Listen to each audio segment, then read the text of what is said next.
What's up, guys? JP back at you once again, bringing you guys day number 2 in our 12 days of Christmas. This is going to be a little mini series that we do and review 12 Christmas themed horror films during the 12 days of Christmas leading up to Christmas Day. Yeah.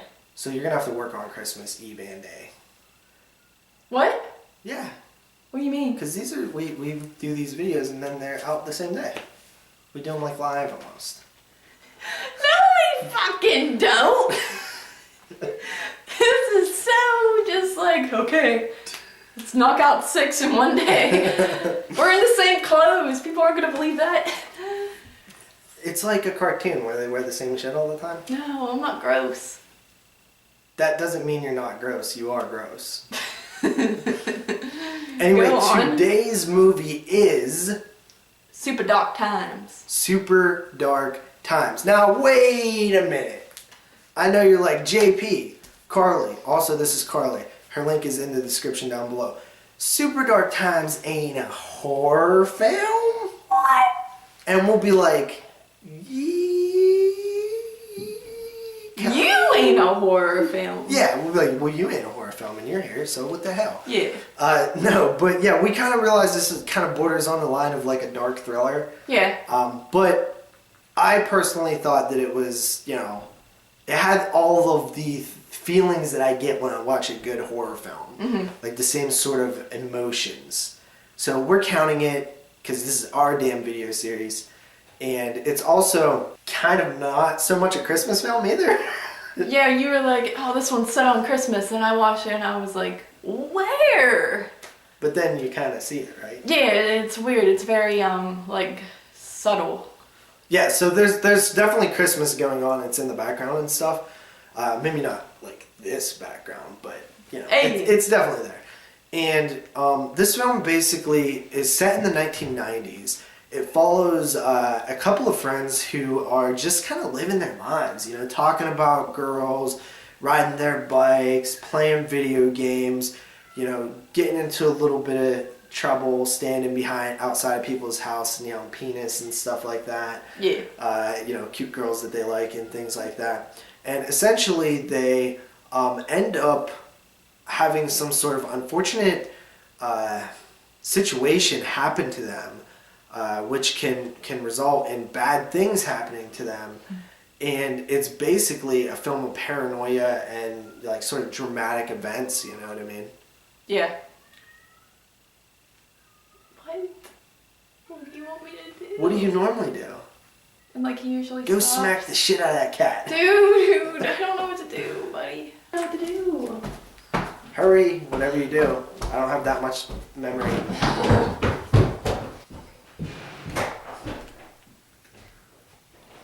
A few moments later.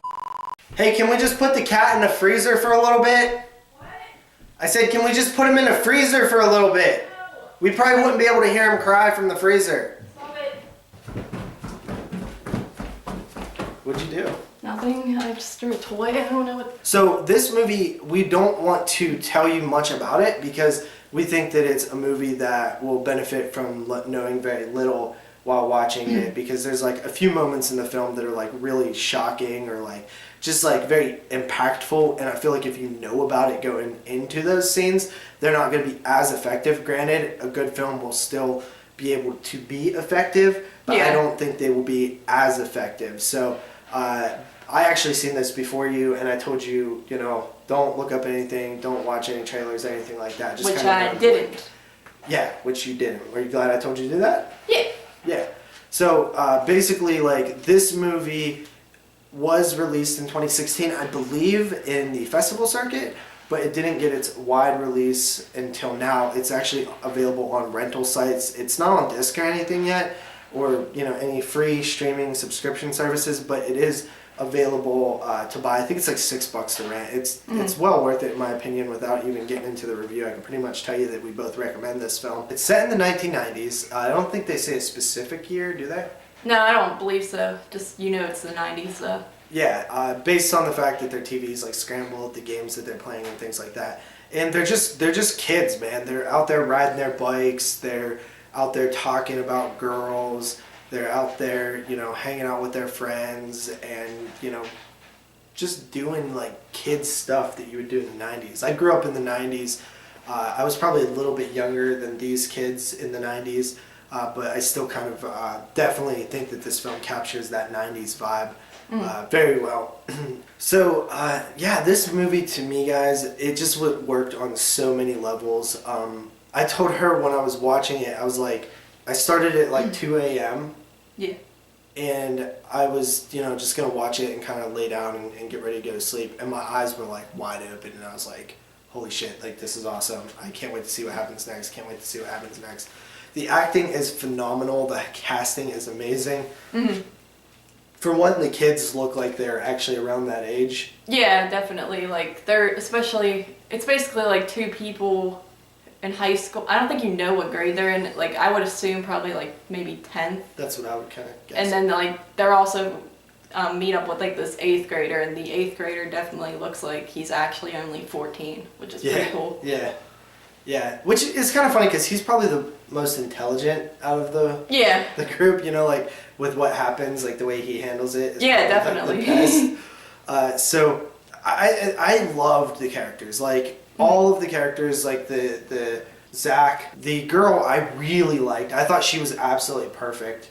Mm-hmm. She's like dreamy, kind of like has that girl next door vibe to her, but you can tell she's like likes to like party a little bit, you know, like the absolute perfect like crush to have when you're these characters' age is like she's just a cool chick, you know what I mean?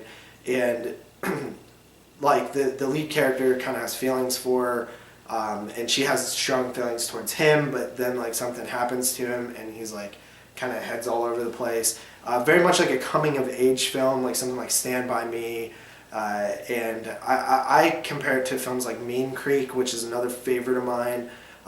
You know, kind of almost has like a little bit of a kid's vibe to it, but nowhere near as hardcore, obviously. Personally, I compare it to Perks of Being a Wallflower. I know you've never seen that because you think it's lame and all that, but you know, that's one of my like favorite like guilty pleasure like teen movies. And you know, like, it's totally different stuff going on in Perks, but, like, it's got, like, Christmas stuff going on in that movie. It's set in the 90s, and you're focused on, like, a boy character, and it's a coming-of-age film. So it kind of reminds me of, like, a dark version of that film, if you've ever seen it. Would you say a super dark time version?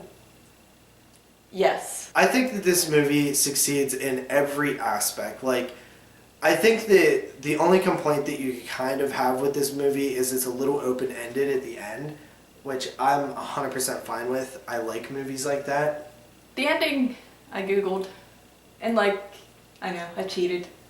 You know, like, the director actually tells what he meant by the ending. Like, okay, well, you're going to have to tell me after this, because I'm actually curious now. Yeah. I did watch the director talk. Like, I'm very excited to see what films this guy does going forward, because I can tell you right now, I absolutely love this movie. I thought that it was just a roller coaster of emotions. It was a very powerful movie. It was a film that is very like cathartic. It's very visceral and just a beautifully shot movie. Yeah. The music is incorporated magically.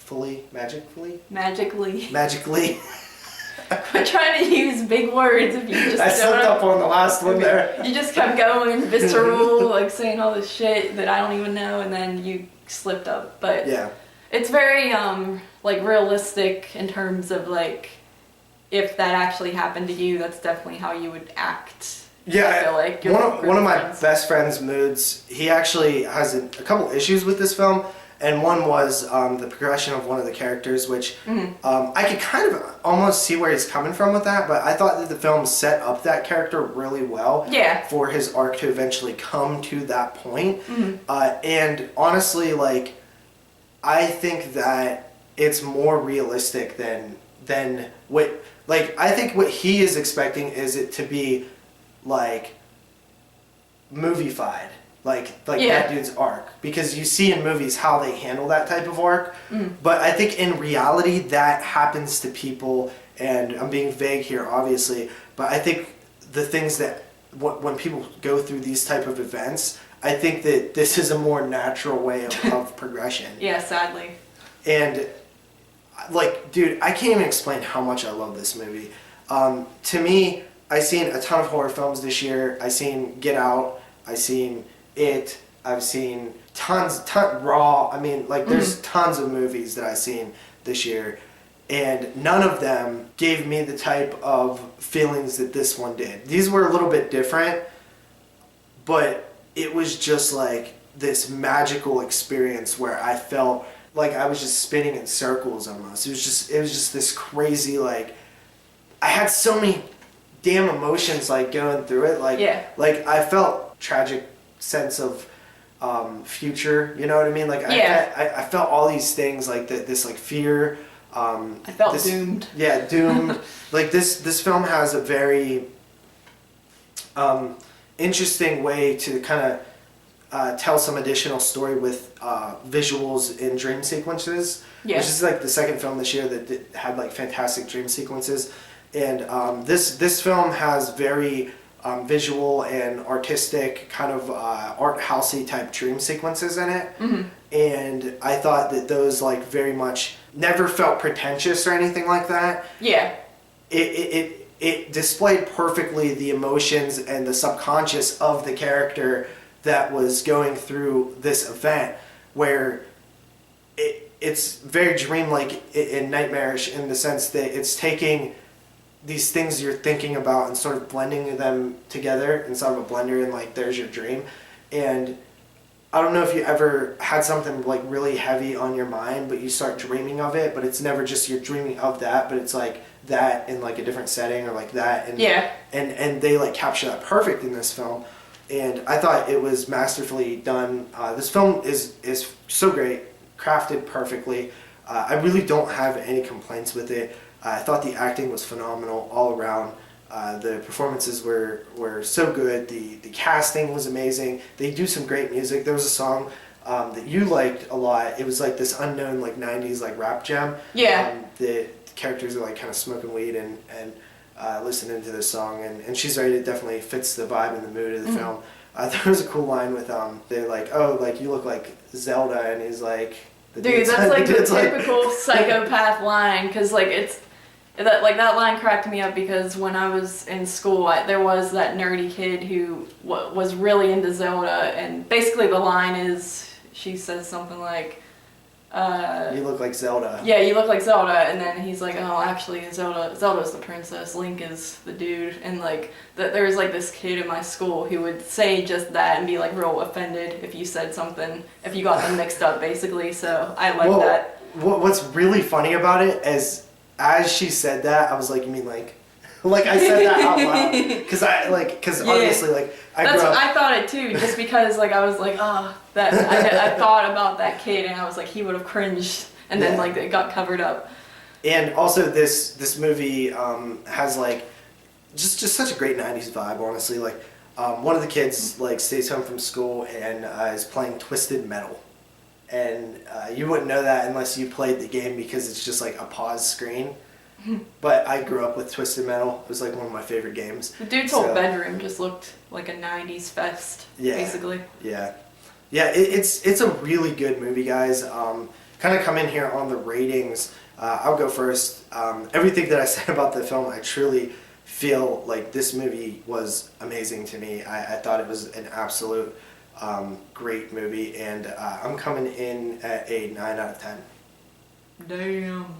Well, I mean, you basically said everything that I would have to say. I gave it a 9.5 out of 10. Holy cow. Awesome. I thought I was... Pound it, blow it up. Oh, wait, Mr. You don't know what you're doing. No. This is like an elaborate black man handshake. What? Cool, Dickie. Anyway, guys, we will see you in day number Trey. Yes. Trace. Deuces. Bye.